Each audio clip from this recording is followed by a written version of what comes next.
Hello दोस्तों, हमारे learn forever channel में आप सबका स्वागत है। जैसा कि आपको पता है कि हमारे चैनल में केवीएस के एग्ज़ाम्स की प्रिपरेशन कराई जा रही है। साथ ही साथ हमने डीएसएसबी टीजीटी सोशल साइंस के लिए भी एमसीक्यूज़ की एक श्रृंखला स्टार्ट की है, जिसमें हमने टॉपिक वाइज काफ़ी सारे वीडियोस अपलोड किए हैं। आप हमारे चैनल की प्लेलिस्ट में जाकर उन वीडियोस को ज़रूर देखिए दोस्तों।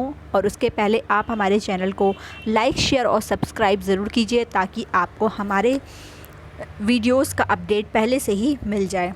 तो चलिए दोस्तों, आज का वीडियो स्टार्ट करते हैं। हमारा टॉपिक है रॉक्स एंड मिनरल्स।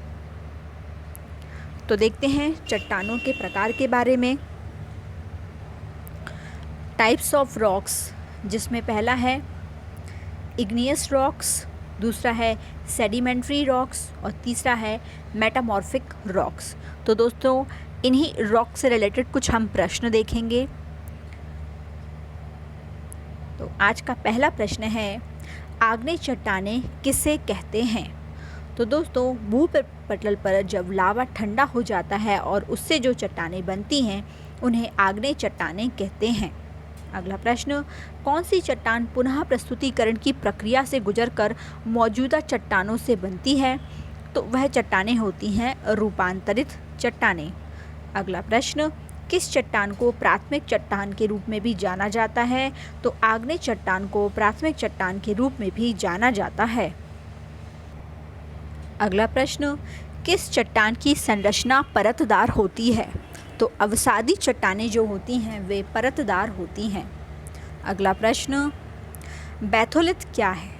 तो पृथ्वी के बाहरी भाग में उभरी हुई जो चट्टानें होती हैं उन्हें बैथोलिथ कहते हैं। तो दोस्तों, जब लावा ठंडा हो जाता है तो कुछ चट्टानें धरती के ऊपरी भाग में इस तरह का एक आवरण बना लेती हैं और इन्हें ही हम बैथोलिथ कहते हैं।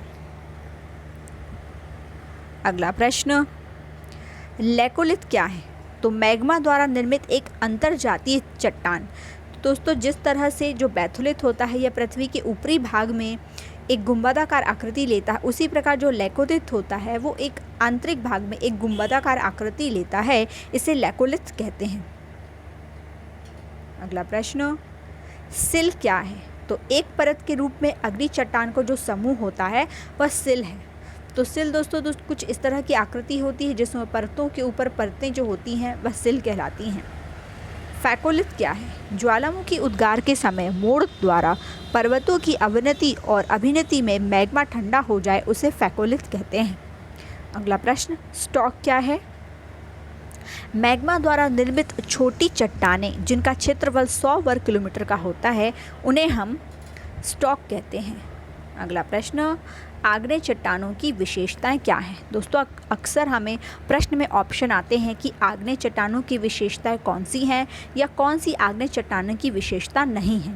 तो इसलिए मैंने आग्नेय चट्टानों की सभी विशेषताएं जो हैं वह एक प्रश्न में इंक्लूड की हैं। तो पहला है, यह पिघले मैग्मा के ठंडे होने से बनती है। यह परतदार होती हैं। दोस्तों, यह परतदार नहीं होती हैं।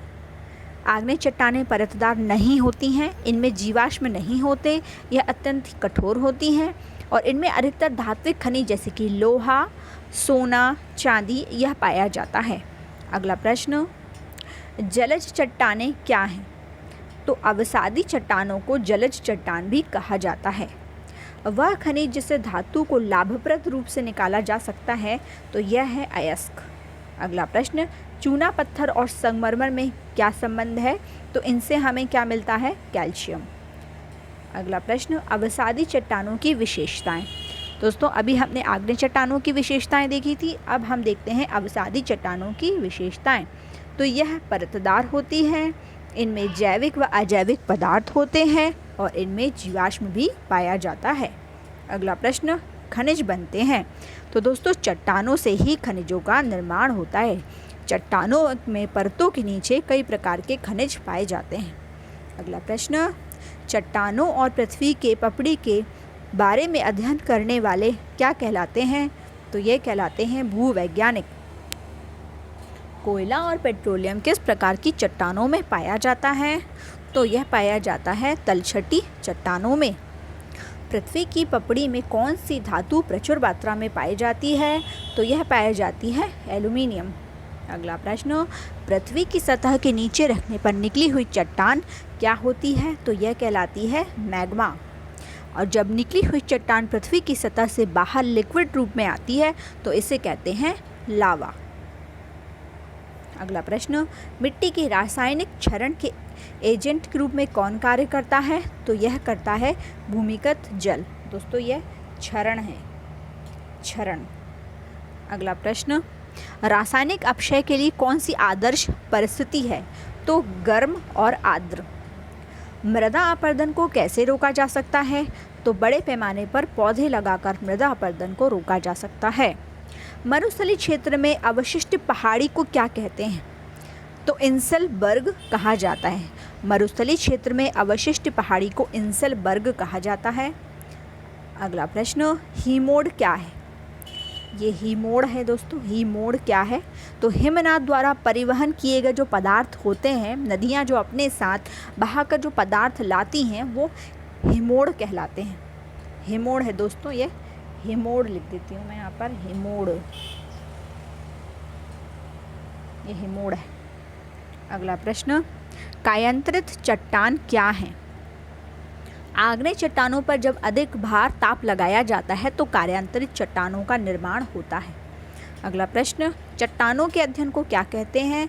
तो चट्टानों के अध्ययन को पेट्रोलॉजी कहा जाता है। अगला प्रश्न, अभ्रक किस प्रकार की चट्टानों में पाया जाता है? तो आग्नेय चट्टान और कायांतरित चट्टानों में अभ्रक पाया जाता है। अगला प्रश्न, क्वार्ट्ज क्या है? तो क्वार्ट्ज यह रेत और ग्रेनाइट के सबसे महत्वपूर्ण घटकों में से एक है। इसमें सिलिका होता है। यह कठोर पानी में घुलनशील है। यह कठोर है और पानी में अघुलनशील है। दोस्तों पानी में यह अघुलनशील है और सफ़ेद रंग का होता है। इसका जो रंग है वो सफ़ेद होता है और रेडियो और रडार में इसका प्रयोग किया जाता है। अगला प्रश्न, निम्न श्रेणी के भूरे कोयले को क्या कहते हैं? दोस्तों यह भूरा कोयला लिखा हुआ है, मैं यहाँ लिख देती हूँ, भूरे कोयले। तो निम्न श्रेणी के भूरे कोयले को क्या कहा जाता है? लिग्नाइट कहा जाता है। अगला प्रश्न, लौह अयस्क के आने पर प्रयुक्त धातु कर्म कोयला क्या है? तो यह है बिटुमेन कोयला। जो लौह अयस्क का धातु कर्म किया जाता है तो यह बिटुमेन कोयला कहलाता है। अगला प्रश्न, संगमरमर किस प्रकार की चट्टानों में पाया जाता है? तो यह कायांतरित चट्टानों में पाया जाता है। तो दोस्तों इस तरह से आज हमने कुल 30-32 प्रश्न किए हैं हमारे टॉपिक रॉक्स एंड मिनरल से। आशा करती हूँ आपको वीडियो ज़रूर पसंद आया होगा। आने वाले वीडियोस में हम हमारे टॉपिक से रिलेटेड और भी कुछ प्रश्न देखेंगे। दोस्तों हमारे चैनल को लाइक, शेयर और सब्सक्राइब ज़रूर कीजिए। धन्यवाद।